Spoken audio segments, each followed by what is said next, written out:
જય માતાજી બધા મિત્રોને। કહેવાય છે કે માણસ તો બોલીને પણ મોઢેથી માગી લે છે, પણ આ અબોલ જીવ એ બોલી શકતા નથી।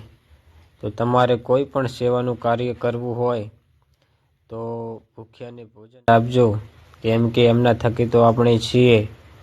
અને મંદિરોમાં તો ઘણા રૂપિયા આપે છે, એના કરતાં પણ સેવાનું શ્રેષ્ઠ કાર્ય હોય તો અબોલ જીવને ભૂખ્યાને ભોજન આપવું એ સારામાં સારું સેવાનું કાર્ય છે।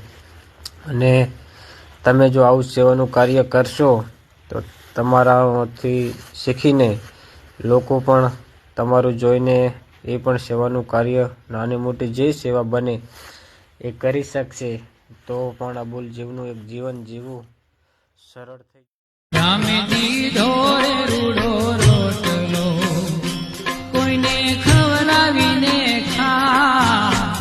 રામે દીધો રૂડો રોટલો, એ તમે દઈ